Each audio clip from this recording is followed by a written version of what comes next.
Yo, what's up mga tol? Kamusta? Kamusta?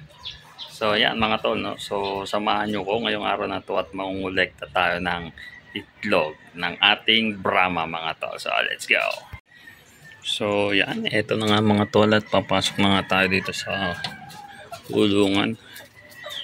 Itong ating Brahma. So, yan. May upuan tayo dito para pagka wala tayong magawa, upo-upo lang tayo dyan. Tingnan natin yung ating mga alagang Brahma. So yan, so hapon na nga ngayon mga tol, and yan, dito nga sa isang pugad umitlog ulit siya kanina. So itong puting to mga tol, talagang consistent to, consistent yan sa pag-itlog. So ayan, kunin natin.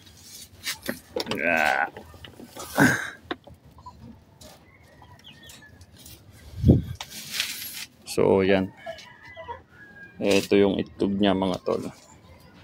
So consistent talaga siya sa pag-itlog. Galing kahit nung unang itlog niya, ganun din. So ngayon, ay, yun, may itlog dun sa kabila. Nangyari dun, nasa labas. So yan, oh, ayun itlog silang pareho ngayon kasi kahapon isa lang yung dyan, yung may pain tayong itlog. Tapos yan ngayon dalawa. So ayos, lahat sila umitlog. So kaninang umaga, sure ako ito yung umitlog Ito, doon sa pugad niya. Kasi nakita ko yung nakalimlim. Pero ito, ngayon ko lang hapon to nakita. So ito, dito to sa isa. Ayos, umitlog talaga. 3 of 3. Ayos, ayos. So yan, napaka-ayos na ito. So ito, yan, iwalay agad natin mga tol. So bali ito, kaya to dito sa itim yung ulo. Kasi ito kanina yung nakalimlim dun sa loob So bali mga tol, dito nga pala, inaanohan ko yan, minamark, nilalagyan ko ng tanda. Kasi nga sa pagpapalimlim natin mga tol. So yan, yan. Ito yung isa. Ayos. Oh, grabe.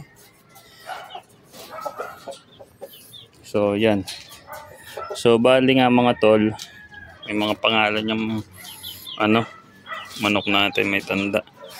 So sa itlog ABC, ito yung A, yung puti, tapos yung B, yung itim, kasi yan siya yung sumunod na umitlog. Tapos ito yung C. So yan mga tol, so ito lalagyan natin ng mga tanda to si A, ito si B, ito si C. So bala ko mga tol, ipa-incubate na siya sa Saturday. Magpapa-incubate na tayo para makapagpapisa na ulit tayo dito sa ating rooftop mga tol. So ayun lang, ayos.